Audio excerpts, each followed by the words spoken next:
Welcome to Bunch Formation, your newest favorite college football show. I am Chris Vannini, and we are not selling out to Netflix unless they offer us money to go there, in which case we would. We are for sale. I am David Ubben, and I'm thinking about coding a choice-based game centered around the changing world of being an athletic director in college sports right now. Maybe call it like athletic director simulator. It's a good idea. I'm getting started on that, and I feel like it'll be kind of groundbreaking. We're going to break into games next. Shout out to Matt Brown and Extra Points, who has a terrific athletic director simulator game that may have been copied by ESPN. Maybe. As for Netflix, no, a bunch of podcasts are going over to Netflix for video, but we are still here on YouTube for free. So if you are listening or watching, please subscribe to the YouTube channel and give us a like on there. That's where we're kind of trying to grow things. A lot of people watch podcasts only on YouTube. My brother does that. For years, that's how he's done it. It's what it is. So please subscribe to us there, follow us, like the videos. It helps us as we continue to grow that as well. We got a big show. We're going to talk about transfer quarterbacks going into the portal, the ACC going to a very weird schedule next year, some coaching updates, a couple of bowl games to preview. We're going to answer your mailbag questions. Not much more to say about the college football playoff. We did our big preview episode on Monday, so go back in your feed to the last episode. We went long on all 4 first-round games and gave our full college football playoff bracket picks, so that would kind of have a longer tail. Nothing really updated today, other than to say the Alabama-Oklahoma injury report came out. R. Mason Thomas, the Oklahoma edge rusher, Alabama running back Jam Miller are both set to go. Alabama defensive lineman LT Overton is out. None of those are a big surprise, but those are pretty big players, especially for Oklahoma to have R. Mason Thomas back. And you will be in Norman. I will be in Eugene this weekend. Should be fun. Just bunch formation around the country. Yes, probably not an after dark on Saturday night. It would be just me. David's going to be busy. But if that changes, just follow us on Twitter and the Bunch Formation Show as well. And on YouTube. You can take a look at, on YouTube. That's where it's going to be too. Check out the show notes. We got timestamps in there if you want to jump ahead to anything. Send emails, feedback, sponsorship requests to bunchformationpod@gmail.com or bunchformation everything else on social media. And please leave us a 5-star review. We will read all of them on the show. And we finally got a new one. It's been a couple of weeks. We got one from MTTRVN Euro sign. I don't know if that's Matt Return Euros or what, but Matt says, or MTT says, I've really enjoyed getting into college football over the last 12 months after moving from the UK. The pods these guys have put out during this time have been great in helping me do that. Informative, fun, and thoughtful. Go Dogs. So, David, we've had a lot of European listeners find this show. Now we have a European who's apparently moved to the United States. Matt, let us know how you found college football, why Georgia appears to be your team. I'm fascinated to know. Someone who came from the UK, let us know at bunchformationpod@gmail.com. Yeah, also, weird time to become a Georgia fan. I bet he loves Manchester City, too. Come on. I like Manchester City. And while we are recording, my Manchester City lead Brentwood 2-0 in the Carabao Cup, which I'm sure Tony Petitti's trying to figure out how he can make one of those for college football. We also got a comment on Twitter from our friend and colleague Antonio Morales. This was in response to me tweeting that Rose Bowl themed gear is truly one of the coolest things in all of sports. Indiana's got a bunch of Rose Bowl gear. Our friends at Home Field Apparel, who don't sponsor the show, but we want them to, they released some awesome Indiana gear. And Antonio replied to me to say, it's really one of the biggest strikes against David Ubben's Rose Bowl hate. Look at how these programs view the game. David, your response. So anyone who's followed the show and my on-again, off-again relationship with the Rose Bowl, it's not Rose Bowl hate. It's the outsized influence on shaping college football's postseason around a literal sunset of which is available across the globe most days of the year. That's mostly it. It's mostly annoyance at the outsized influence they have. I like the Rose Bowl conceptually. I have not covered it. I will soon, I'm sure. But it's not Rose Bowl hate. It's just frustration. What do you think about Rose Bowl themed gear though? Like TCU put the rose in the frog one time. Utah put him in there. All the Big Ten teams like to do it.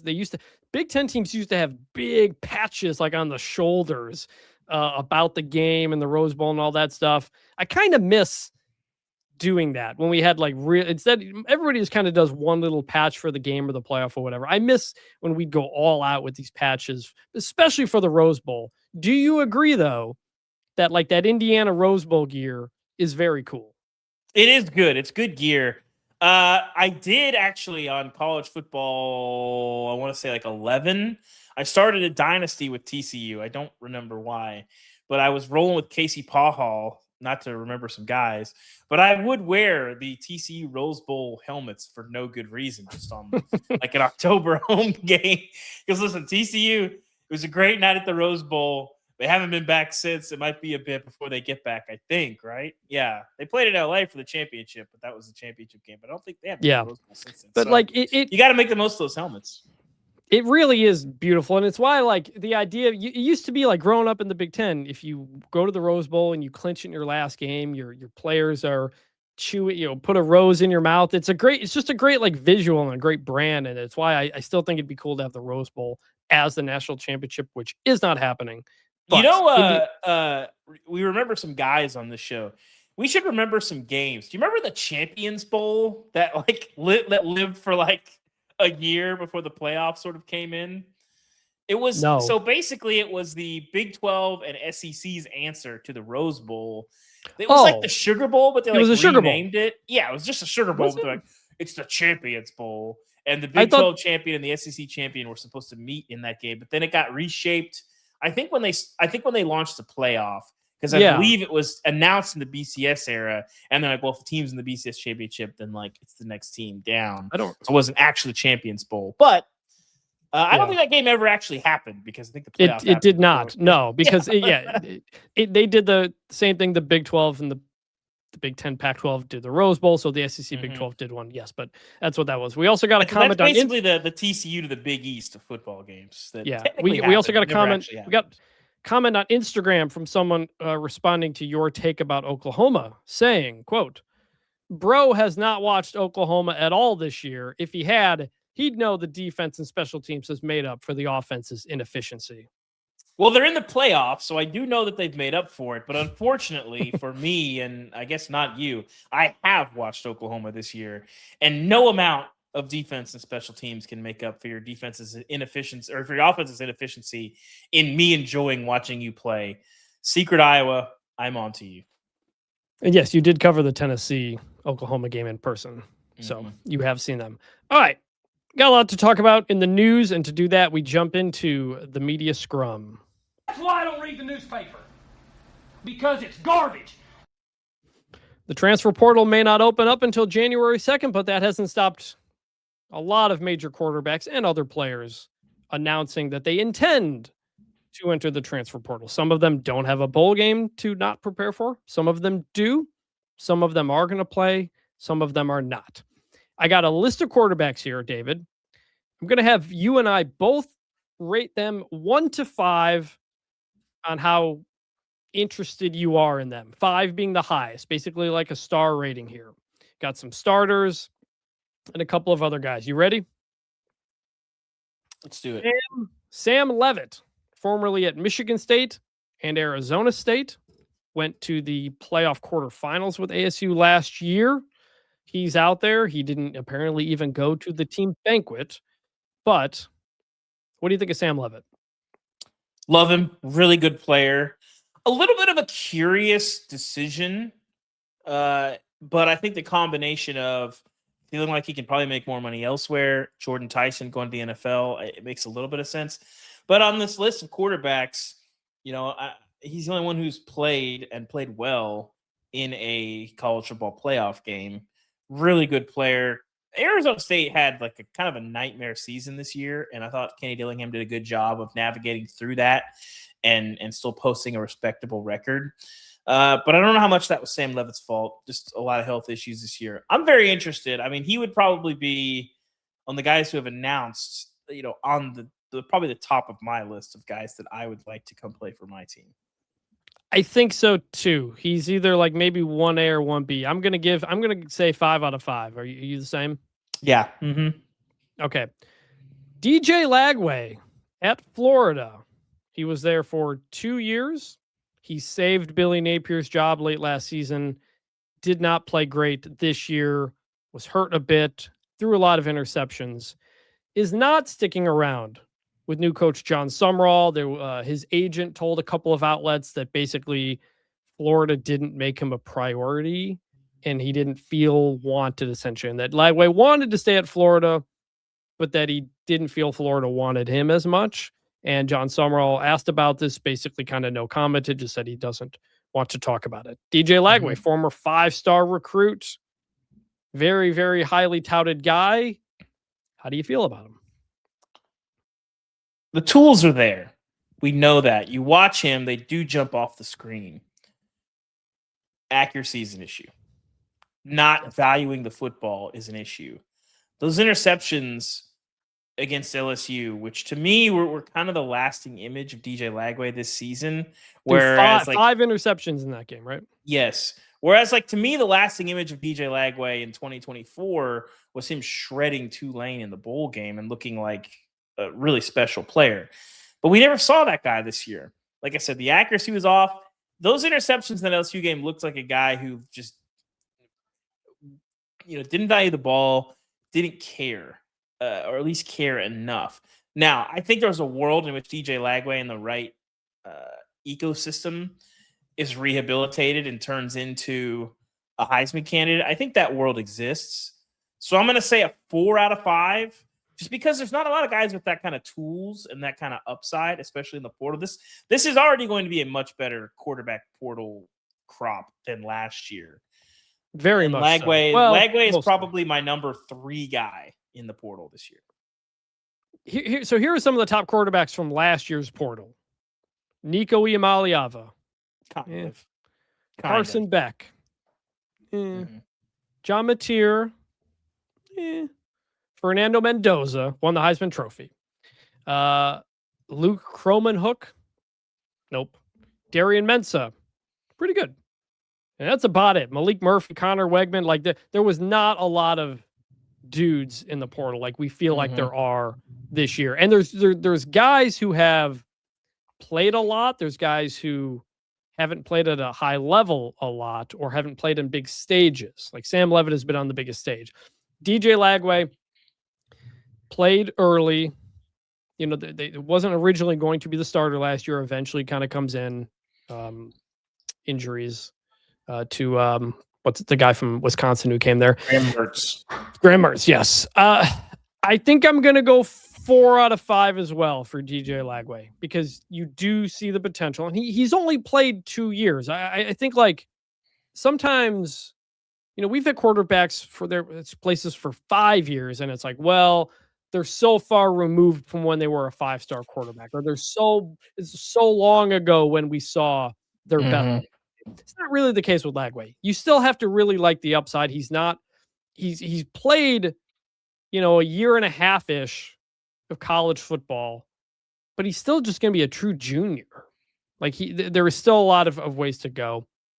Don't know exactly why he's gone with Florida. Some of these guys, it could be money and you're simply not worth what you're getting paid. And we think we can get somebody equal or almost as good for a lot less money. That is something these schools have to evaluate now because we have sort of a cap, but more importantly, you just have a budget. And it's like, you're not worth the amount of money we're giving you. I don't know if Florida felt that way, but we know DJ Lagway was getting a lot. I'm going to say 4 out of 5. I think he very high upside there, but yes, you got to take care of the ball. 14 interceptions this year. That is a problem.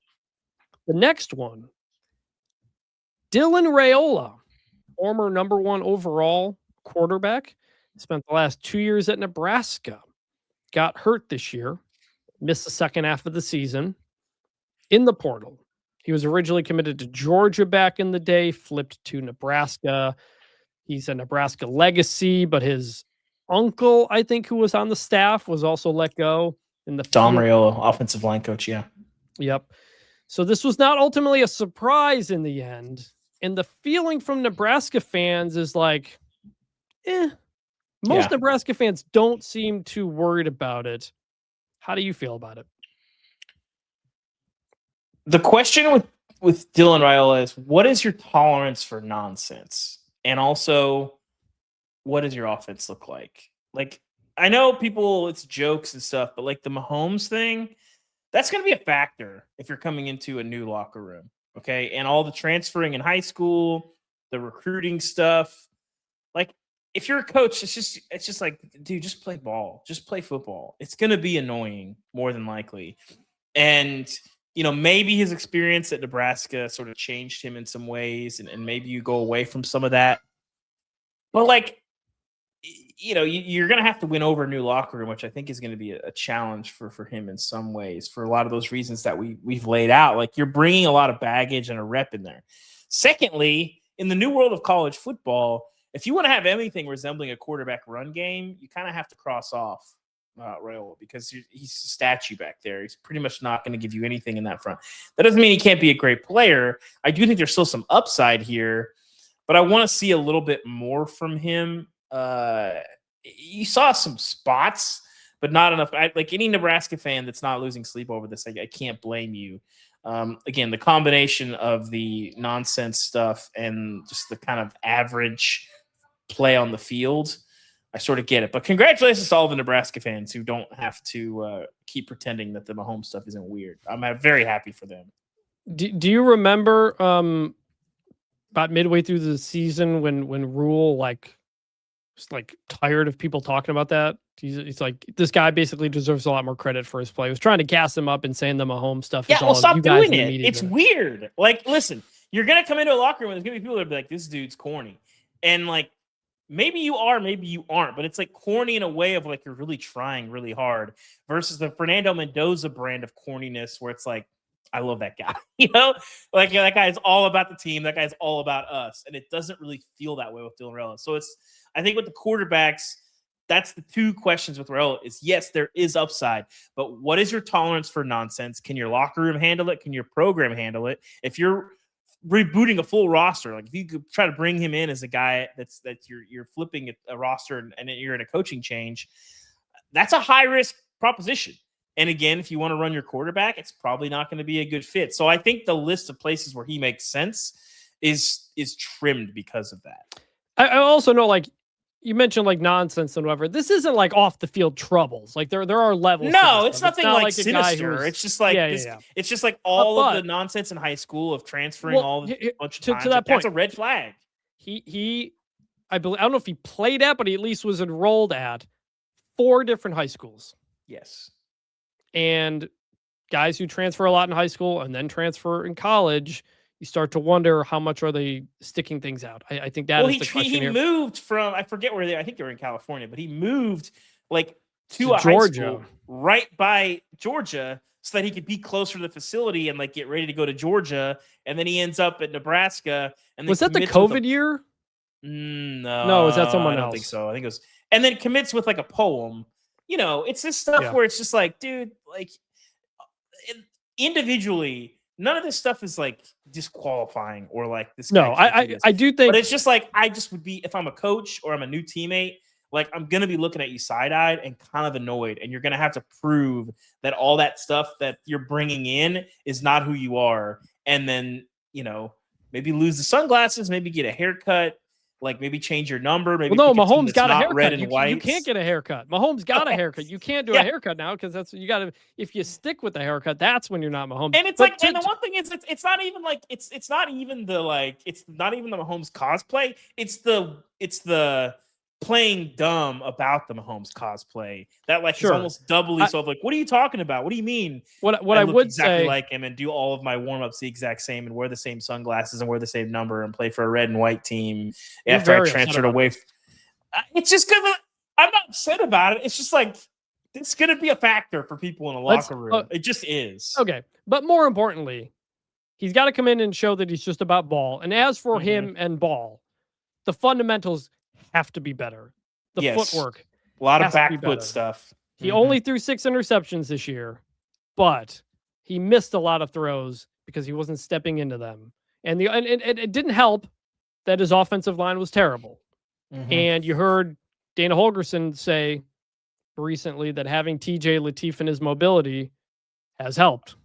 It's been helpful, basically, because, they can't block there at Nebraska. So that is part of it. Maybe Raiola thinks as well, hey, I can't get the most here because this offensive line is terrible. So part of it is the blocking, but you got to show better fundamentals. You know the arm is there. You see the throws. Yeah. And, Yes. you can see why this was the number one guy just a couple of Yes. years ago. Even this year, the Michigan game, like very up and down, had some big time throws and then some like, dude, what are you doing?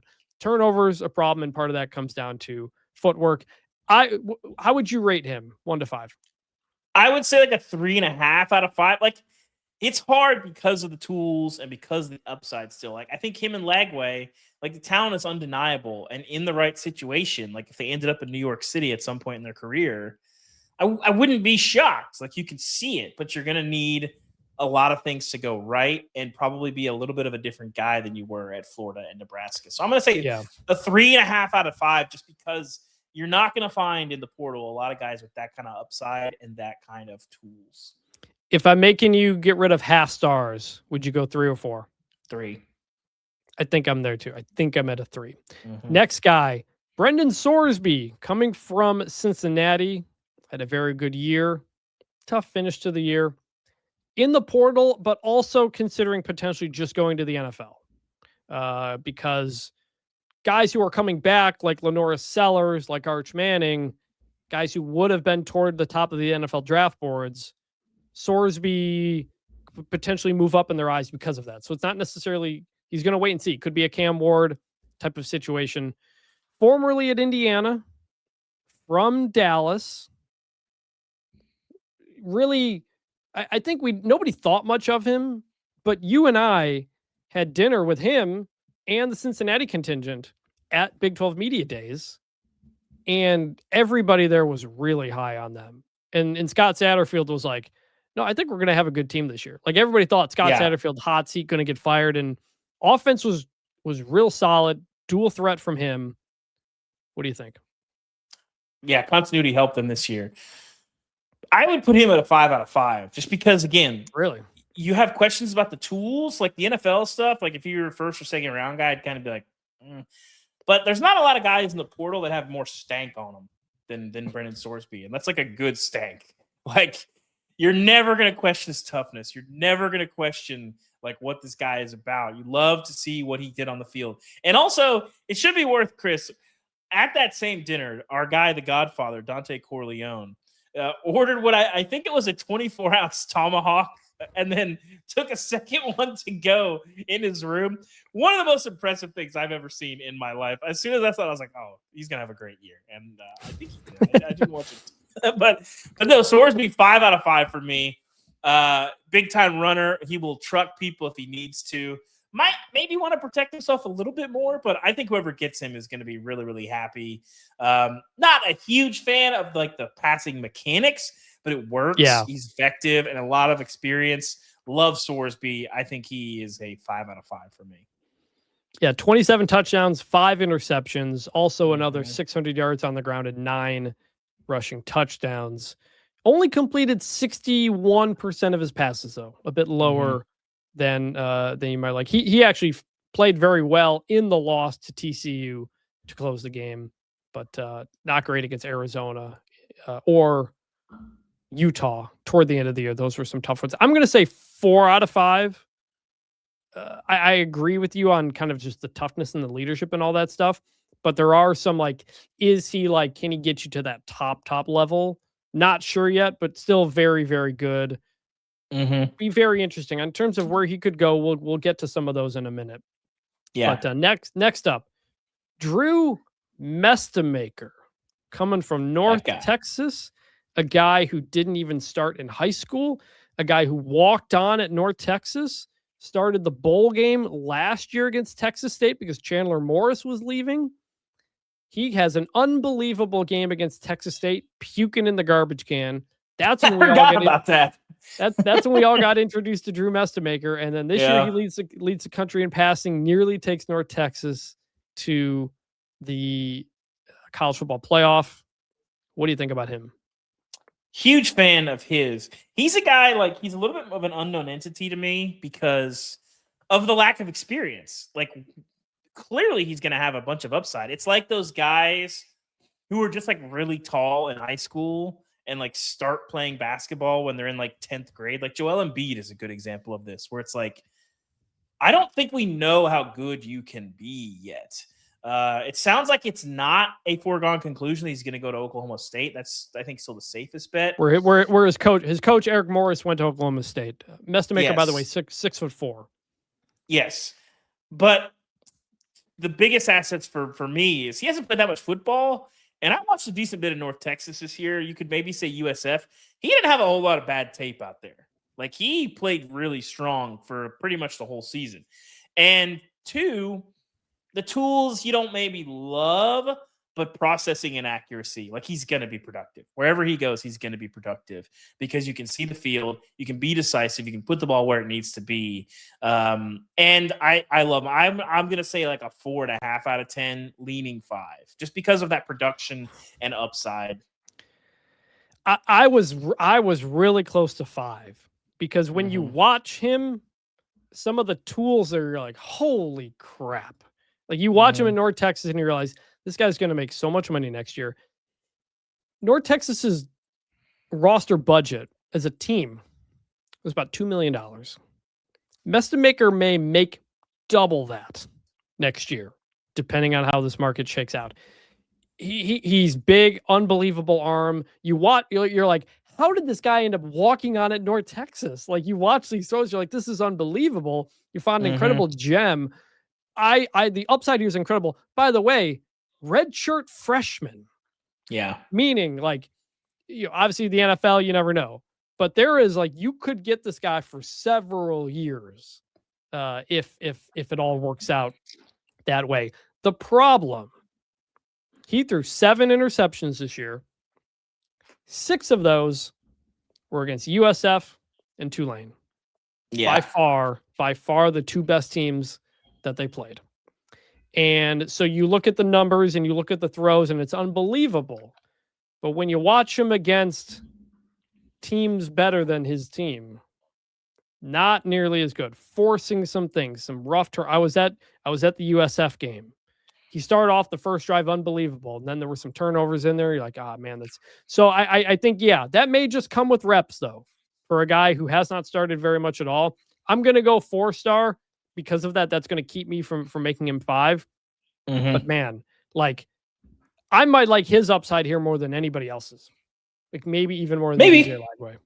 Maybe. So, Aiden Childs coming out of Michigan State, where he was banged around a bit this year. Jonathan gets benched late in the season. Jonathan Smith then gets fired. Former 4-star at Arizona State who followed Jonathan Smith over. Still a young guy, relatively young. Like, he enrolled very early. What do you think of him? I wanted to see more. Like, I thought that marriage was really promising following Jonathan Smith over from Oregon State. But really, I mean, I don't even think you could call it flashes, really. Just like a couple of dull sparks. And he's played enough football at this point that you would have liked to have seen more. Now, 2 things that you brought up, the health thing. You know, how much of that is maybe you had some health issues? And 2, Michigan State was such a mess that if you go to a more solid place where you don't feel like you got to score 50 points to win a game, maybe you look a little different. Like, Cam Ward is a good example of this. Like, at Wazoo, he had a lot of flaws. And I think some of that was because of the supporting cast, because maybe he felt like he had to force some things. And those flaws, when he went to Miami, just disappeared. He was like basically almost perfect. Well, mostly. But he was like almost perfect, you know, his last year at Miami. So I don't think I would bet on that with Aiden Childs, but if it happened, I can't say that I'd be floored. Because that Michigan State situation, when it started, it seemed like it was going to be really, really good, and he could help lay a foundation and be a big piece of that, and it just never materialized. So I'm gonna say like a 2, because there is a possibility of like a rehab at some point, of like we see him in a different situation and we see him in a new light. But I would have liked to have seen. I just didn't see anything really promising from him at Michigan State the last couple of years. Yeah, from the end of last season to the beginning of this season, he seemed to have figured it out. The numbers were good, the touchdowns were up, the interceptions were down. That was a problem last year. The turnovers were huge. He did cut down on the turnovers, but then he got hurt against Nebraska and he was never really the same. And I don't know how much of that played into everything else. But more than anything, like he couldn't just kind of run the basic offense. And I kept saying it during the middle of the year. I was like, Michigan State needs a quarterback who could just take the snap, 3-step drop, you hit your guy. And Childs was often back, not sure, scrambling around, make a play. And they eventually went to Alessio Milahovic as the backup. And he did pretty well. He did better than Childs did, which I think is a sign of Childs' issues. Childs, by the way, only 1 year of eligibility left, believe it or not. He has been a starter. He's played a lot across 3 seasons. I'm going to go 2-star as well. Now the last one here. Well, he's not in it, so I'll hold off on this. But Byron Brown, by the way, remember the South Florida quarterback, not playing in their bowl game. So he may enter the portal. We don't know yet, but he will be an interesting one when he gets in. Another one who has last one here. TJ Finley, looking for his 7th school in the 7th year of eligibility. He's played at LSU, Auburn, Texas State, Western Kentucky, brief time at Tulane, and then he spent this fall at Georgia State. This is impressive. I was waiting for you to miss Tulane because I was going to hit you with the Tulane. No, I had to write the story when he got arrested for the weird stolen car thing that eventually led to him leaving the team. But he ended up at Georgia State and he played up quite a bit this year. So we don't need to grade him, but man, that would have to be a record, 7 schools. Yeah. Somebody should call him and talk to him. In terms of schools that are looking for quarterbacks in the portal, potentially, Miami, losing Carson Beck. Indiana, losing Fernando Mendoza. LSU, losing Nussmeier. Texas Tech, maybe. They're losing Will Hammond. They're losing Baron Morton. They've got Will Hammond. Yeah, I was going to say, that's news to me that they're losing Will Hammond. Who tore his ACL. And the feeling I get from talking to people is that, like, they don't want to lose him and necessarily scare him off. That doesn't mean they're just looking to grab somebody to bring in, but I think they're still kind of waiting to see how things shake out. Florida, potentially, under John Sumrall. Tennessee, maybe, potentially. They got the 5-star kid coming in. Louisville, losing Miller Moss. Maybe Oregon, if Dante Moore goes pro. We don't know yet. Michigan State, potentially, as well. Any of these teams stand out to you in terms of quarterbacks that could land there? Well, there's definitely a lot of smoke around Sorsby in Tennessee. I think that'd be a good fit. If so, he needs to start practicing that deep ball. He likes a little bit more deep ball accuracy from him. That's a huge part of that offense. Right. But, the Texas Tech situation is really messy. But if I'm Drew Messamaker, that seems like a really good situation for me if I can get in there. I don't know if they take him. Baylor's another as well, losing Sawyer Robertson.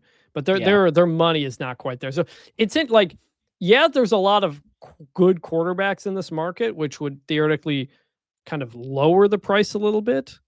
But there's also a lot of big schools looking for quarterbacks. And so that kind of changes that again. Like Louisville's gotten a couple of guys. Miller Moss, kind of mixed results maybe this year. You got to look at Indiana, man. Like every quarterback under Kurt Cignetti becomes something. It happened to James Madison with a couple of guys. Curtis Rourke. Fernando Mendoza wins the Heisman Trophy. As of right now, the offensive coordinator, Mike Shanahan, is coming back. Like there's going to be a lot of continuity there. Like Indiana may be a much higher quarterback destination than people might think, right? Yeah, I think that's right. I think it would be interesting to step into that culture. if you're a quarterback. I think, they don't use a lot of quarterback run too. So, Mestamaker makes a lot of sense there. I don't know. I mean, we talk about culture, like Raiola, I'd have some questions about. Sam Leavitt would be an interesting guy at Indiana. I feel like that would be something that could work. So we'll see. Another quarterback, by the way, Aaron Philo. I don't know if it's Philo or Philo. Actually, I think it's Philo, actually, the Georgia Tech backup. I like him. He played well last year when Haynes King was beat up a little bit. He's like a mini Haynes King a little bit. I think he's a good player. I was surprised that he didn't just want to take the reins next year. It seemed like it was kind of his job. Right. And Brent Key's staying, and things seem really solid there. So leaving is a little curious. Well, you know where his on the market. Well, and where his offensive coordinator is going. Florida, right? Buster Faulkner? Buster Faulkner is going to Florida. So that could be interesting. But yeah, we've also heard Louisville around a couple of these guys too. They technically can't go into the portal until January in terms of going in, choosing school. So there's a bit of a time on this, but this is when these recruitments are going to happen. So that's all going to be very interesting. Did you, real quick, did you see Dabo this week? Basically saying like, we're not going to talk to kids until they're like in the portal. I did. Not ideal. Do you know how this works, man? Like, on one hand, I have to tip my cap to Dabo because I'm like, listen, Dabo is about it. Dabo may be the least fake person in a world where there are some fake people. Whenever he says something, like Dabo says it with his chest. He stands on both feet. He's about what he's about. But man, that feels like a misstep. And it's just like, that's just like not how the world works, man. I don't know. Like, I don't know. Also, we didn't really mention, but LSU, by the way, with Lane Kiffin there, like you see what he did to Trinidad Chambliss. You see what Leavitt would be a good fit there too. Yeah, that's the kind of player that would probably fit Lane Kiffin's mindset and all that type of stuff. So LSU going to be very interesting where they got some of these teams may not get somebody they want, but there's enough interesting guys out there that could be interesting. But something else that is happening, the opposite of guys announcing that they're going in the portal, is some players announcing that they're re-signing. Jaden Mayava did this, quarterback at USC, some other guys as well. Malik Washington, the school, put out a press release that Malik Washington re-signed with Maryland. This is kind of a new frontier. Some people don't like it. How do you feel about players announcing re-signing? I don't know why people don't like it. I think it's just like, hey, let's end any speculation about this. Let's give our fan base a little bump of excitement in a year where maybe it hasn't gone the best. Maryland, USC, certainly disappointing. I don't have an issue with it. And also, Chris, one thing we forgot to hit on the quarterbacks. I talked to some people in Vegas, some personnel people, and generally the market, like they agreed, was like the quarterback money is going to continue to go up, but there's probably going to be less money for other positions as this people sort of sort out, like, what does this look like in rev share? How much do we want to test the limits of the CSC? All of this stuff will be interesting. But I think one of these quarterbacks probably resets the market, I think. And Mensa right now, that 2-year, $8 million deal is kind of the top of the market. Carson Beck, yes, I think was 3.3. There was 4 that was reported that we don't think is accurate. But I think one of these guys knocks on the door of that 5 or maybe 4. Well, the problem is, though, last year you had everybody throwing as much money as they could before the House settlement finished up. So rosters were higher than they technically will be allowed to be. So what gets adjusted there? It doesn't really make sense that schools are promising higher than the cap because these have to be approved real NIL deals. So the math on that is still a little uncertain. But that was part of it. It was like, we can throw this much money at a guy because we don't have to get it approved necessarily, and we can keep it outside of cap stuff. So it's a little bit different this year. I do wonder how high it could go. Like, it is true, like, a lot of these guys who otherwise would go pro don't, because they stay in school and make more money than if they went to the NFL. And like probably help their stock, honestly. Could be. But like Quinn Ewers could have stayed another year at Texas and made more money than he's making with the Dolphins. He, by the way, is starting. The Dolphins, and they're benching. And that's the thing with, like, what is the value of, like, if you overpay for a quarterback as a college team, are you screwed? How important is it to get this right? That happens to NFL teams all the time. Tua's got like a $50 million guaranteed annual salary or something like that here, and they're kind of stuck with him. So that is not just a college football thing. But as far as players re-signing, I'm fine with it too. Like, I don't care. Players announcing they're coming back to school happens all the time. That has been going on for decades. And if you want to just rephrase it as a re-signing, like, it's fine. Because, yeah, a lot of these guys, by the way, are signing a new deal to stay. That is literally what is happening. So I don't have a problem with it. I saw some people very tired of it. I think it's nice to have the certainty. It's all right. It's good to know that my quarterback is coming back. All right, now I don't have to worry about this anymore. We'll focus on the next thing. I think it's ultimately fine, and it's good to announce these things. In other strange news, the ACC is changing its schedule for next year. You might remember they announced back in the fall they would be moving to 9 conference games without details yet. Well, we now have the details. There will be 12 teams playing 9 conference games next year, 5 teams playing 8 conference games. The reason they can't all do it is because there are home and home contracts that schools want to finish out, or they don't want to break the deal or that kind of stuff. And then in 2027, 16 teams will play 9 conference games. 1 will play 8, because that's all you can do when you have an uneven number of teams, a 17 football team conference. Tiebreakers to be determined. They will be announced before the 2026 season. I asked the ACC what happens if you have a 7-2 team and a 6-2 team, who goes to the conference championship? Is it just going to be straight winning percentage? They said that remains to be determined as well.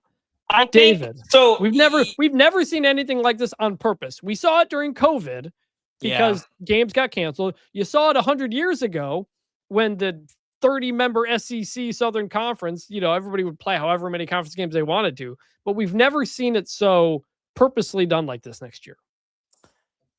I don't have any other comment besides it's dumb and necessary and mathematically whatever. I hate it, but it is what it is, and I don't have anything beyond that. The tiebreaker stuff I think is really, really interesting. So, I talked to Jim Phillips in Vegas and asked him about this, and so the obvious solution, right, is to factor in the CFP rankings. But I think the thing that people don't really talk about is if you do that, you run into a situation where you won't know your championship game until Tuesday night of championship week. That is an issue.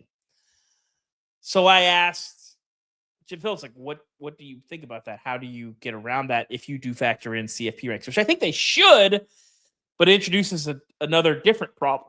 I'm not sure how you solve it. And his answer was just I think all the leagues should go to this kind of tiebreaker.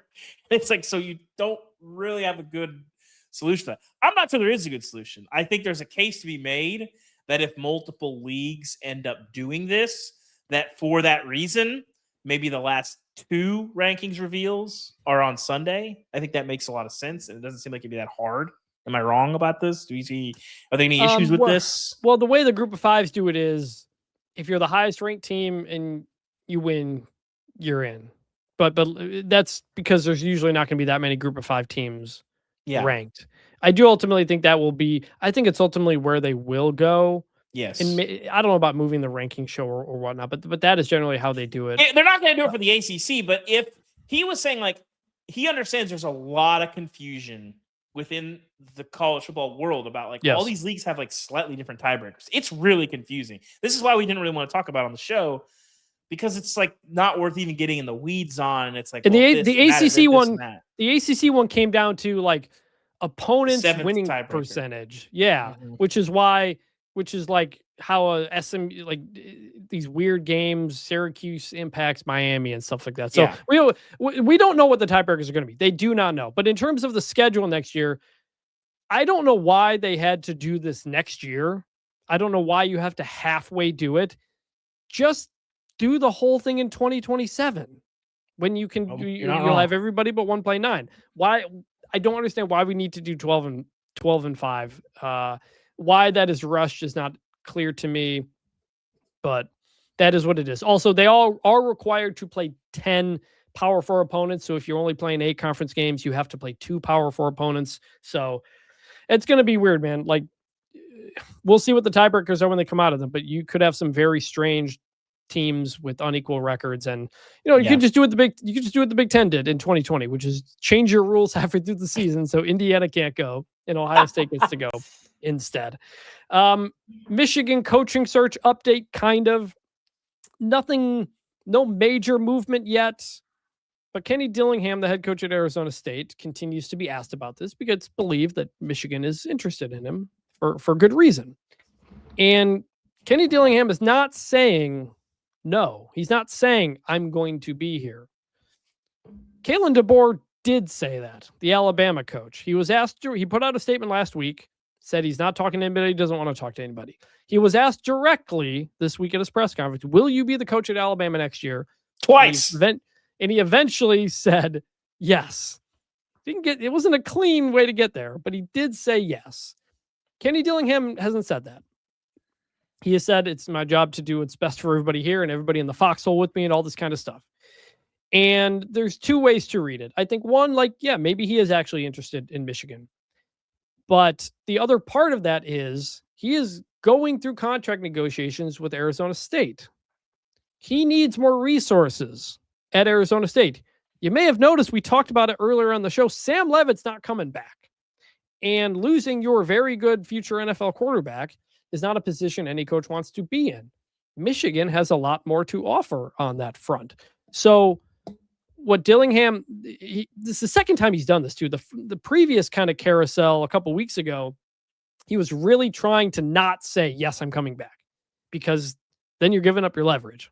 I don't think he wants to leave. I think he wants to stay, but I think he wants Arizona State to give them more so they can compete at the highest level. You talked about it. You talked to their collective people a year ago for the playoff, and they were pretty low in terms of the playoff teams. They need more. And so that is what he's trying to do. Thoughts on him saying that? Yeah, we mentioned on the last show, I don't think Kenny has a dream of winning a national championship. I think he has a dream of winning a national championship at Arizona State. And I've never really, even when there was a lot of smoke about the Michigan stuff, I've never really bought into the fact that he would leave. There's so many things keeping him there. But I think you got to use what you have to pay your players, to pay your assistants. I don't think he's that concerned about himself. I mean, Kenny, we talk about Dabo as one of the people with the least amount of BS. Kenny's pretty high on that list too. So he's about Arizona State, and he's about trying to do everything he can to help them win. And I'm sure the Leavitt situation is frustrating. And I think that the whole goal of this, even if it frustrates fans, is to try and prevent those kinds of situations in the future. So he's got to do and use what leverage he has. He doesn't have a ton because I think people know that he probably doesn't want to leave. If you come to this well 3 years in a row after good seasons, and you keep hearing no, and you keep hearing no, and you keep hearing no, well, then I think you might have to call their bluff. But I just don't think Arizona State's going to get to that point. Well, I do think it's possible he leaves. I think it's possible. Michigan doesn't have to rush this yet. You've got a couple of weeks, really. There's no need to do this quickly. Other names, Jed Fish, still hear it a bit. Former OC there, currently at Washington. Eli Drinkwitz at Missouri. Yes, he signed a new contract, but his buyout to leave is actually pretty low still. It's actually half of what Jed Fish's is. It's $5 million. Jed Fish's is, I believe, $10 million. Jeff Brom at Louisville, he passed on Penn State. They're working on a new contract at Louisville, but they haven't announced it yet. Is there any difference between Penn State and Michigan if you're Jeff Brom? Clark Lee, the Vanderbilt coach, still around there, but seems unlikely to me, to pass on what he has before for Vanderbilt to give him what he has. He's in the SEC already. I don't know. Haven't heard it as much, but one I still think would be an interesting fit, PJ Fleck, the Minnesota coach formerly at Western Michigan. And another one kind of on the outside radar, Adam Stenovich, offense coordinator for the Packers, played at Michigan. But NFL timelines are very difficult. That's the other thing with like Jesse Minter, the Chargers defensive coordinator under Jim Harbaugh, former DC at Michigan. The other problem with Minter is like, are you trying to get out of the Jim Harbaugh era, essentially? And Minter has a show cause penalty from the NCAA. Like, and Michigan would have to go back to the NCAA to explain why that he should be allowed to coach and do all this stuff. And Jesse Minter might get NFL head coaching looks. So kind of hard to see on that. We'll update that as it continues to go on. A weird one late Wednesday. Ohio fires head coach Brian Smith. He had been placed on leave on December 1st. And then on the 17th, on Wednesday, the school announced that it had terminated his contract for cause, saying, quote, the termination follows an administrative review of allegations that Smith violated the terms of his employment agreement by engaging in serious professional misconduct and participating in activities that reflect unfavorably of the university. What does that mean? Nobody knows. There are rumors out there, but people we've talked to within the program, the agent world, his lawyer, the school, nobody's saying anything. Even the lawyer released a statement saying he's a good man, he's going to fight this, yada, yada. But again, no specific allegations. And it may be out by the time we're recording this or by the time you're listening to this. But my colleague Justin Williams got a FOIA response from Ohio. Brian Smith was reprimanded by Ohio on November 25th for drinking in his office. And the explanation was he's done this sometimes. He has some alcohol in the office. Sometimes some coaches of age would drink a glass of bourbon after a win. He didn't realize it was against policy, and he would follow the policy moving forward. Is that the reason he was fired? We don't know. As of recording, we still don't know. No one has said. This is the only thing we could find, and that in and of itself doesn't seem like enough. So that's the latest on that, but very bizarre situation. First-year head coach, went 8-4. He was the OC promoted when Tim Albin went to Charlotte. David, any thoughts? When you create an information vacuum like this, it feels like it's unfair to kind of everybody. You know, you don't have to necessarily offer up details, but if you're going to do something this drastic that changes the face of your university for your fans, for not necessarily for the media, but just for people to understand what's going on, it feels like you need some sort of explanation. And Brian Smith's camp, are they still basically saying like they don't know what's going on? Well, his lawyer at the beginning, they were saying they didn't know. And then since then, everybody's been kind of quiet. The lawyer is not saying he doesn't know anymore, but he's not saying what it is publicly. Yeah, that's somewhat telling, because if you feel like you could win that battle in the court of public opinion, you'd probably let that go. So I'm not going to, get into the details here, but it just feels like, again, creating an information vacuum, probably not the right call, but maybe it is. I mean, we'll see when we know all the information here. You can kind of get a better understanding of the decision-making matrices that led them to this moment that's not good for the program. That's why it was notable when Michigan fired Sharon Moore. They specifically said, we're firing him for cause because of an inappropriate relationship with a staff member. That it was surprising that they said that, because it more often comes out the way Ohio is doing it here. So we don't know exactly the details yet. No one has said anything other than a couple of rumors that are out there that I don't want to spread because we don't know that they're true. But that's the latest at Ohio. So we now have Michigan, Ohio, and Missouri State as the open head coaching jobs. Wanted to touch on another thing here quickly. Joel Klatt, Fox Sports analyst, had a hot take saying that football, nobody cares about Cinderellas. Here's the full quote. Nobody cares in football about that. We don't want Cinderellas. We want the best teams playing each other at the end. In fact, hot take, I mean, like the hottest of takes I've ever had in my entire life. The NCAA basketball tournament is a joke. It's the dumbest tournament and least fair tournament in all of sports. We go and we put teams at odd times on neutral sites in a one-game affair. That doesn't crown a true champion. We're not doing anything that tells us who the best team over the course of the entire season is. Now, I think he's half right and half wrong. I think the second half is right. The NCAA tournament is a very unfair tournament if you're trying to crown the best team. The league that crowns the best team is the English Premier League. You play everybody twice, and there's your champion.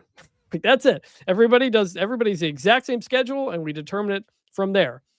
Playoffs are often not designed to actually find out who the best team is. Playoffs are designed for entertainment, for money, to create more games and to create more drama. That is the purpose of a playoff. So I agree with him on that part. I completely disagree with him on the part about not wanting Cinderellas. It's also not true in basketball. Like when St. Peter's made that run, they were one of the most viewed teams in the tournament in terms of the game's TV ratings. Now, if you want to tell me, hey, remember that Butler VCU Final Four game that sucked? Yeah, it did. I think what people like in the NCAA tournament is the upsets early on, and then when you get to the Final Four, you want the blue bloods there. But you want to go on a little bit of a ride for a game or two with a lower seeded team. And in terms of do we like that in football or not, I don't know, man. What's the most memorable moment of the last 25 years of college football? Like, it's got to be Vince Young and Boise State 1-1A, right?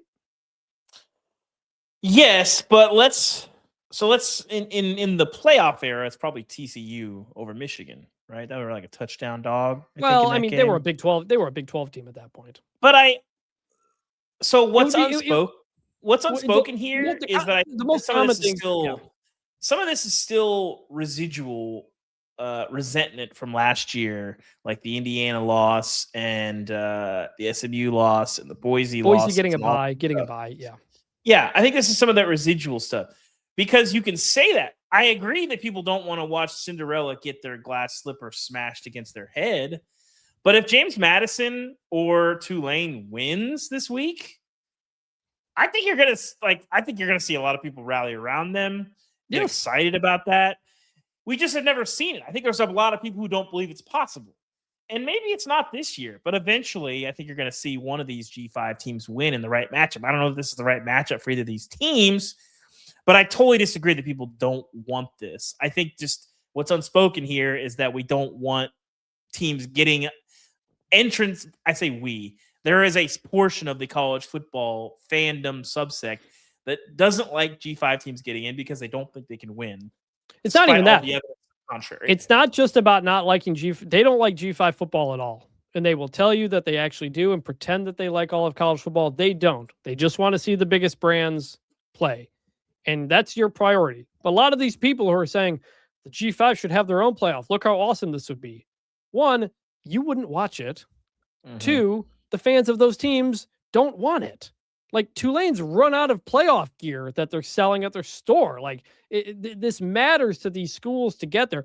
Even John Summerall today on the Zoom press conference that I was on, he was asked about the G5 backlash. And he was like, look, I understand, like, people being upset about 2 G5s. Like, I think there should just be one, and that's fine. And the reason it's not guaranteed one is because, yes, it would be an antitrust lawsuit and all this kind of stuff. This happened in the BCS, got pulled in front of Congress when Utah wasn't involved in all kinds of things. So, yes, the reason the setup is what it is, conference champions and not specific to leagues, is because of antitrust. That's true. But I think people, like, you want more of these games to matter, more teams to matter. And I think shutting out the group of 5 completely would be, like, all this hullabaloo over what is likely always one game's TV ratings. Like, it's not that big of a deal that one team can get in. And so we like all of college football here. We disagree with the first part of Joel Klatt's take and some other college football pundits who have said that. I just think I covered Tulane when they played Caleb Williams in USC in the Cotton Bowl. And I was the only national writer there. Nobody expected it to be a game. Then Tulane makes a big comeback, wins the game, unbelievable moment. Like, people remember that kind of stuff. And like the Boise thing, like, you have to have some hope here. This current era of college football is so much better than the mid 2010s when it was Ohio State, Georgia, Alabama, Oklahoma, Clemson every year. That got boring. And I think there's people who want to go back to that. I do not. I absolutely do not. Well said. All right. Now we're going to talk about a couple of bowl games going on this week. And to do that, we go into the game previews. This is for all the Tostitos. First up on Thursday, we have Missouri State versus Arkansas State in the Xbox Bowl. David, Xbox is. I do know what Xbox is. I owned a 360. Shout out to the 3 Red Rings of Death. I've not owned one in quite some time, but that's the only one that I have owned. It's a fine system. I don't think there's that much difference. I mean, I'm a lame. My wife makes fun of me because she likes more cultured video games. I pretty much just play FIFA and college football. That's all I play. I'm sorry. You know what's coming up, by the way?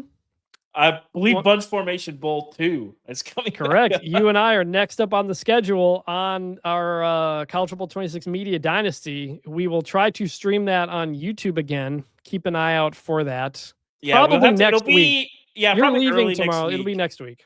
Yeah, because I'm leaving tomorrow. It's a long weekend. We'll probably have some residual stuff coming off of the playoff to do. But I think Monday or Tuesday night, probably somewhere in there. We got to advance our league. I did my recruiting last night. I've been bullied into recruiting because I didn't realize that auto recruiting doesn't really work in CFB 26. It works okay if you're just playing in a CFB dynasty, like just a user dynasty. Computer, but when there's like 8 other owners in the league that are all actively recruiting, my team sucks. I got just destroyed in the portal. Like, I lost Aaron Nolan, so now I'm playing this quarterback that I don't think is a real person. You didn't have any quarterbacks in the roster. I literally had no quarterbacks on the roster. So they made up one. They made up a guy. Ethan Vasco, for some reason, is my 3rd string quarterback. I'm toying with the idea of putting him in. I have no quarterback run game. My entire team is Nick Harbor. And I figured out last night I had another game against Chris Branch, our newsletter editor. And we figured out some gadget stuff. The goal of my team is get the ball in Nick Harbor's hands. I think he finished with 13 catches for 322 yards, 109 rushing yards, and a touchdown. All right. I'm going to double him. I'm going to try to double team him when we play. We'll see. Good luck. All right. Good luck. As for this actual game, Missouri State versus Arkansas State, 9:00 Eastern, ESPN 2. It's at the Star in Frisco, the Dallas Cowboys indoor practice field. Arkansas State's a 1.5-point favorite. As for Missouri State, this is their first ever bowl game and their first FBS season. Head coach Ryan Beard is gone to Coastal Carolina. OC Nick Petrino will be coaching the team. Players to know: Jacob Clark, 6'5" quarterback. Really solid, good player. Running back Shamari Lawrence as well. Arkansas State, their 3rd straight bowl game under Butch Jones. After a 1-4 start this year, they got to a bowl game, a last-minute touchdown to beat App State to get to a bowl. Players to know: quarterback Jalen Raynor and wide receiver Corey Rucker. These guys have been here for a long time. I remember when they were like freshmen lighting it up. Bit of a disappointing year for Arkansas State. Like, Butch built that back up after it had kind of been decimated through all the coaching changes. But they're not competing for the Sun Belt like I think you'd want. Still, getting to a bowl game is something in this transfer portal era. What's your pick? I'm going to go with Arkansas State here. I will as well. I think missing your coach is not a good situation. On Friday, the Myrtle Beach Bowl, Kennesaw State versus Western Michigan. David, do you know what a Myrtle Beach is?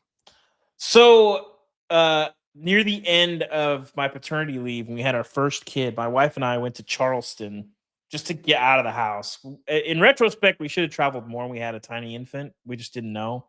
Anyway, we went to Charleston and did debate going to Myrtle Beach, but then basically we're told it's just like Pigeon Forge with a beach. So I've never been to Myrtle Beach. It sounds like somewhere that would be kind of fun for like an afternoon on the boardwalk, or if you're going to go play golf, but I have never been. I'm sure it's nice. I live much closer to it now. So you should go. I went there once. We did a family vacation there, but Myrtle Beach is fun? Quote, I mean, I was a kid, so like I wasn't going golfing, but I had fun. Myrtle Beach, a city and vacation resort on South Carolina's Atlantic coast, is the hub of the Grand Strand, a 60-mile string of beaches. It's also known for its celebrity-designed golf courses. Very cool place. Okay.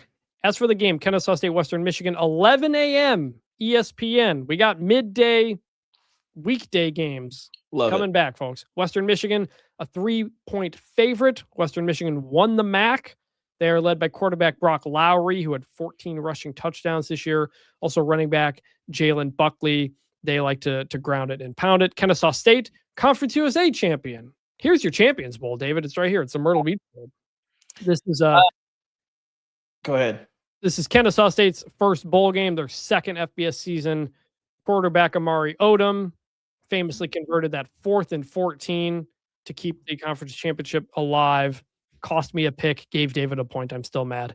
And wide receiver Gabriel Benyard. I'm going to go with Western Michigan here. This is going to be weird for me, Chris, because this game is going to be on at 8 a.m. I'm going to wake up in my hotel, be scrolling on Uber Eats for what I want to do for breakfast, and there's going to be football on. It's going to be weird. So, did you see the SNL bit over the weekend? Uber Eats rap. Your Uber Eats rap. So yes, but I don't use it that much in day-to-day life. I mostly use it when I'm traveling for work and I'm busy and don't have time. Like, I would rather go get the food than pay a premium. This is coming. I might not have felt the same way when I was younger, but you start paying, childcare bills, and you're like, you know what? We're gonna go pick up some food. We're not gonna order Uber Eats and get a burger and fries for $30. I never use that stuff. So that'll be an adjustment for me if I end up losing our picks bet. I'm a go get it yourself. I have a car. I live in a suburb. I don't live in New York City where it's, people can deliver things. It's like, why pay an extra $10? Just go get it yourself. It's a 2-minute drive away. I'm that way. My wife life, does it. My wife does it. And I'll do it. Yeah. My wife does it, and I get so annoyed. I'm like, you're just wasting money here. Whatever. My pick is thing going on there. My pick, Western Michigan as well. I think both these teams are really solid. I like both these teams. I think Western Michigan's they've been a really tough, good team all year. Ground it and pound it. I think they get it done. Good team there. Mm-hmm. Last one, the Union Home Mortgage Gasparilla Bowl. Memphis versus NC State. David, do you know what Union Home Mortgage is? I assume it's a company that helps you finance a home over 15 or 30 years for a low fixed rate and maybe a variable rate if you'd like one. Yes, an American mortgage company located in Strongsville, Ohio. You had it easy on this episode. I'm going to run all these by you every bowl game. I'm running you the sponsors. I'm still not sure what 68 Ventures and ISIS is. I got to tell you. We know what ISIS is. It's not ISIS. But yes.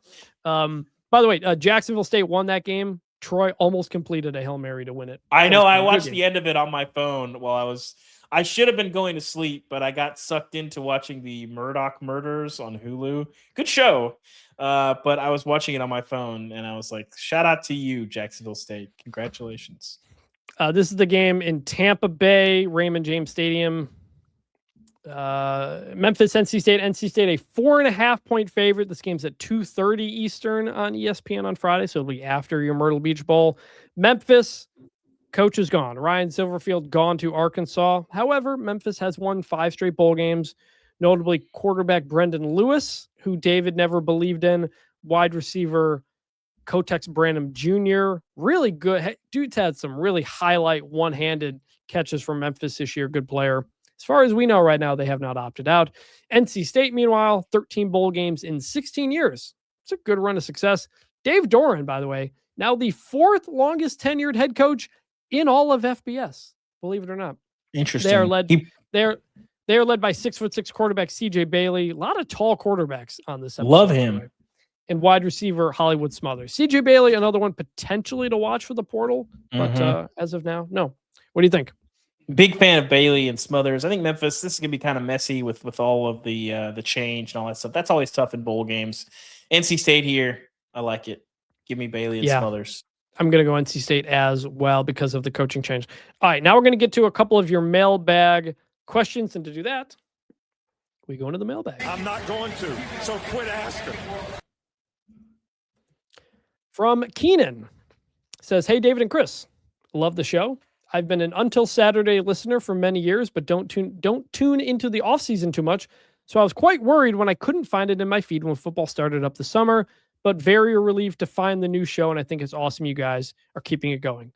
Side note from me, a lot of people just didn't know we moved it over throughout the season. More people kept finding it. We appreciate it. Back to Keenan. I have a couple questions I was hoping you could answer. And Dave, we'll take these one at a time. First off, I live in Canada and have always played hockey. I love when Chris mentions his hockey stories on the pod. I need to know how Jordan Binnington is one of the 3 hockey players David knows about. So my wife has an unbelievable talent of blocking out information that she does not care about or want to know. It's I incredible. don't know how she does it. I wish I had this talent. I do not have this talent. So the short, uninteresting answer is I don't know. I probably just saw like a highlight on my feed or something that was an ad that NHL paid for. I don't know. I couldn't tell you who he actually plays for, but I do know that he is a goalie.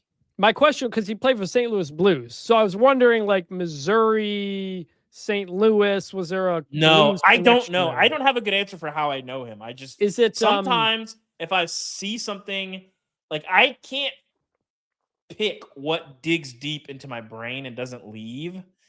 I wish I could. I believe he was the goalie, by the way, for Canada in the Four Nations tournament. Did you watch that? That might have been it, because I did watch some of the Four Nations because I thought it was cool. That might have been it. That might have been it. All right, I think we got And that that answer. might be why I don't know who he plays for. So we'll see. Second question from Keenan. When a coach is fired and has a buyout offset by a new job, are there any rules in place of how much that job has to pay him? Could Virginia Tech technically pay James Franklin, say, $1 million a year and have more money for the roster? So I'll take this one. For the most part, these contract clauses that require mitigation require you to seek to find a similar level of employment. So therefore, you have to try to find a coaching job and basically be paid pretty close to market value. And sometimes usually they do, and usually it's not a problem. But this has come up because when Brett Bielema had been fired from Arkansas, he went to the Patriots to do some like analyst type of job and got paid very, very little. And Arkansas, I think sued him, and then maybe he countersued basically over that, which is like, hey, you're making a lot less money than you should be making to try to have us pay you more money. You shouldn't do that. I think they ended up settling. So this does come into play. But like when Charlie Strong got fired from Texas and ended up at USF, his USF salary was very low because he was getting a Texas buyout. So like, no, Virginia Tech couldn't just pay him $1 million, although they do pay him less in the first couple of years of his deal and then like $12 million in the last couple. So you can be a little flexible with it. Yeah. This came up in Tennessee also. Tennessee fans, not huge fans of Butch Jones by the time he left, but in part because after he got fired, he went and was, I believe Nick Saban famously referred to him as an intern. He was making like $30,000, $40,000 and collecting buyout checks from Tennessee. And then basically the second that those buyout checks ran out, he got the head coaching job at Arkansas State. Tennessee fans still mad about that.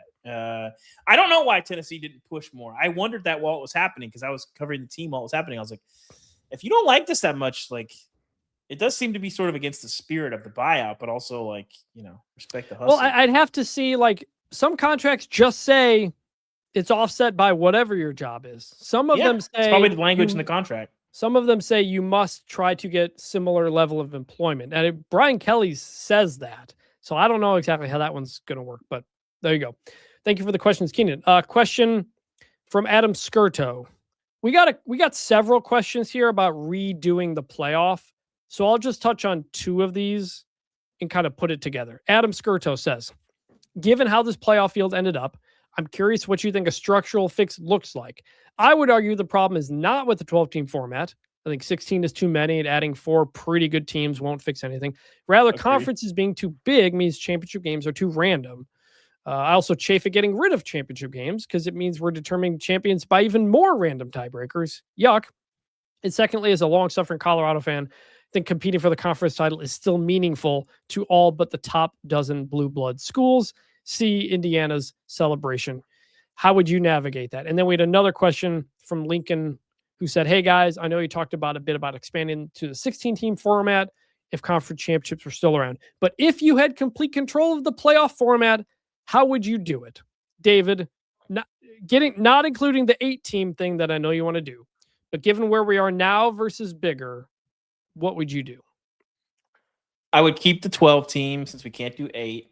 And then I would do the 1 versus 8, 2 versus 7, like basically make championship weekend 4 games for the tops of probably all the leagues. And then just 1 let the versus chips 8? Yeah. And then just let the chips fall where they may in terms of the playoff. Like, I think it's just one more data point against a quality opponent that if you win, it's a lot of risk for the leagues, but I'm not representing the leagues. I'm representing college football.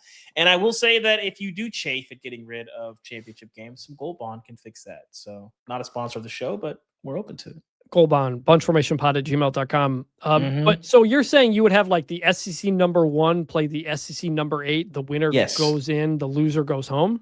No, I would they just play the games because you want to play games on championship weekend. Oh, so and it would okay, be a flex schedule. You would know what that was like Sunday or Saturday night, and then you play them, and then you let the chips fall where they may in terms of the playoff. It's just another data point to help So you you're boost your resume or play your way in. so you're still having the committee determine it, though. Yes. You're instead of I you like just the replacing, committee. Yes. you're replacing the conference championships with just everybody plays an extra game. Yeah, you got to play an extra game. Okay. I mean, I'm living in the real world where, I mean, if it was just up to me and I didn't care about the bottom line of it, this is what's hard about these questions is it's like, well, there's a level of like, that could just never happen. Because in the real world, I would just kill championship weekend in general. Like I said, I'm saying if you could do that, I'm giving you that option. Yeah, if I could do it, I would do it. Make rivalry week the end and then go straight into the playoff.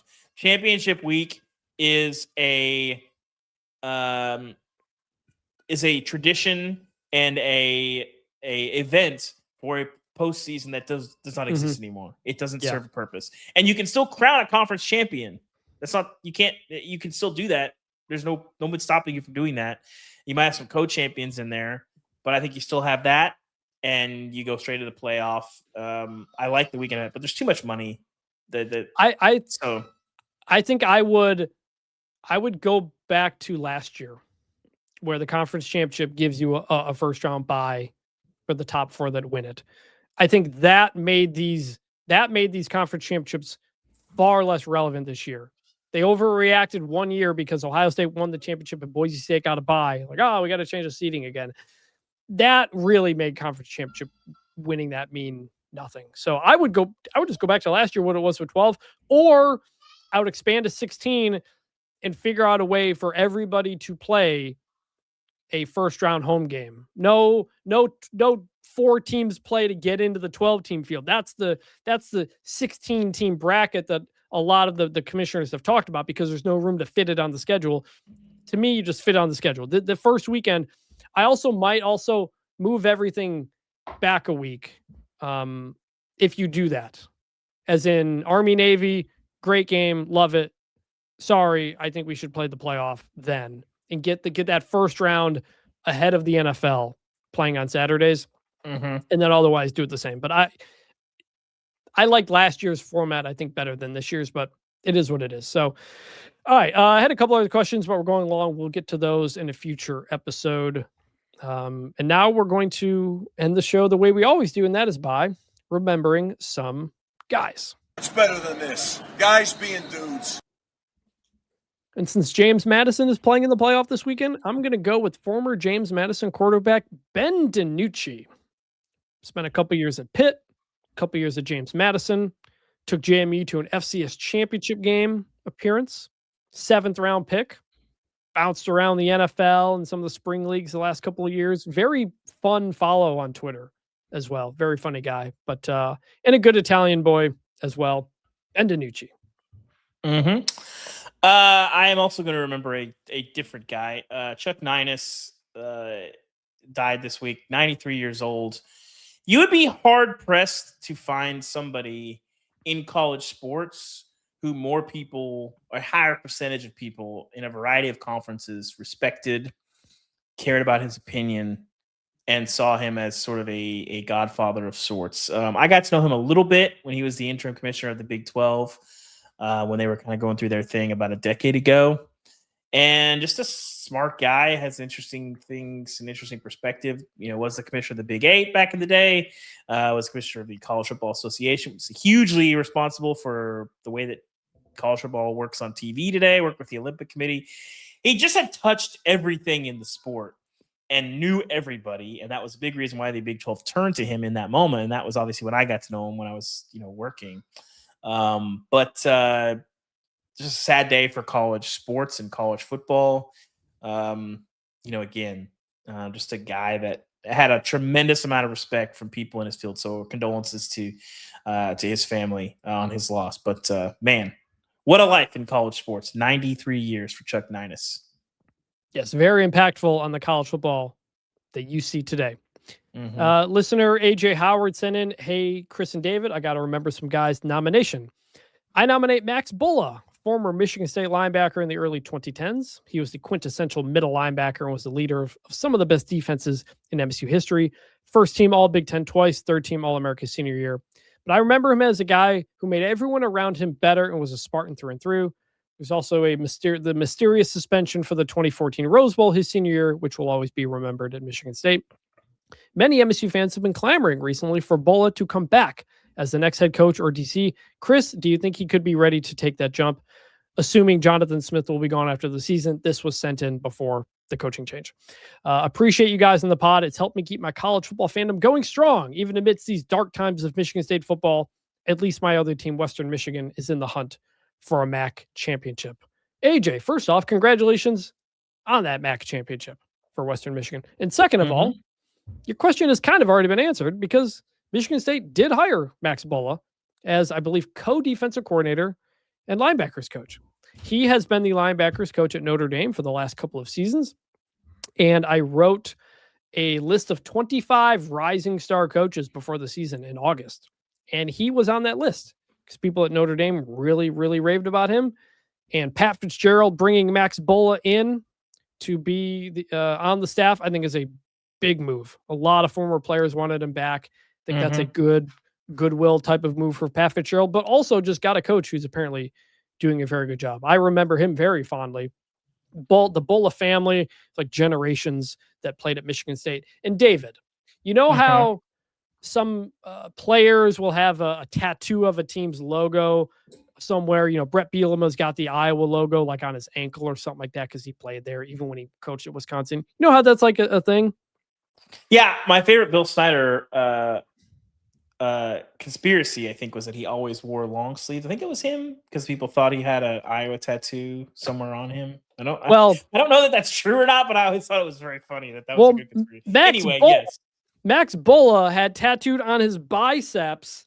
One of them said Spartan and the other said Pride.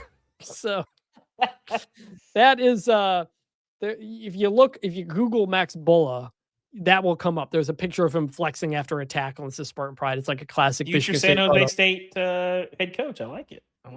So, yes, Ben DiNucci, Chuck Ninus, Max Bulla, we remember you. Guys, I am fired up for the playoff this weekend. Yeah, I can't wait to see the environment at Oklahoma for the Alabama game. I'll be there Friday night. David's going to be out at Oregon for the JMU game. Hope we get a good game out of that one. Me too. Hope Tulane and Ole Miss can play a good game. That'll be a crazy environment. The first game without Lane Kiffin. Texas A&M, Miami's coming to town. College game day is going to be there. That's going to be sweet. I think we're going to be talking again on our next show about how we want more playoff games on campus. That's where it should be. That's better for everybody. That's college football. That's one of the things I would love to see changed for the playoff. It's really different too because of staffing and over holiday breaks and all that stuff. But seeing last year's first round games on campus was just like a breakthrough moment. And you're like, man, this is awesome. This is what college football should be. Yeah, it was weird.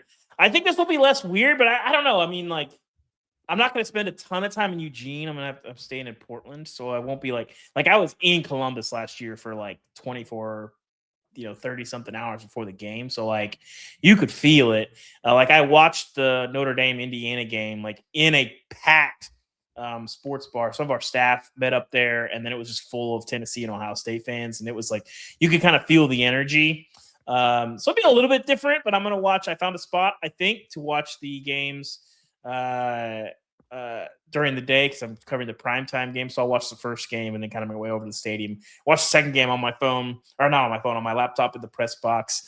And one of your two laptops. One of my 2 laptops. That's right. Sports bars, don't let us down. This will be easy because it's one game and it's like the most relevant game in an event that Oregon is participating in. So I feel confident that they'll figure it out, but don't let me down, guys. Don't let me And if you're going to be in Eugene and want to see David or me and Norman, reach out to us on Twitter, send a we'll be message around. or something. Would love to say hi to people. Don't know like when him and I are going to get together. We thought we might be both going to Norman. That is not the case, but recording figure the that out. reaction show is going to be a little sticky because I have a crazy flight plan on the way back. So I don't know. I think I have it's possible. I'll take my mic, Chris. It's possible we might be able to squeeze it in during a layover. Maybe. Okay. We'll see. We'll promises. figure it out. It might be like Monday afternoon until you get the show. So we'll see. TBD on a we may I may alone do Bunch Formation After Dark on Saturday night. Depends if I need to do work for the Athletic, but keep an eye on our Twitter accounts and the Bunch Formation YouTube page. Please subscribe to that for that. But otherwise, if we don't, we'll talk to you after the playoff. Remember, go back in your feed, the big preview episode. We've already published it. Go back and listen to that. So for David Ubben, I'm Chris Vannini. Thank you for listening and watching Bunch Formation. We will talk to you together on Monday. And even after you squeeze Notre Dame out of the playoff, don't forget your turnover chain. Bring it back. Come on.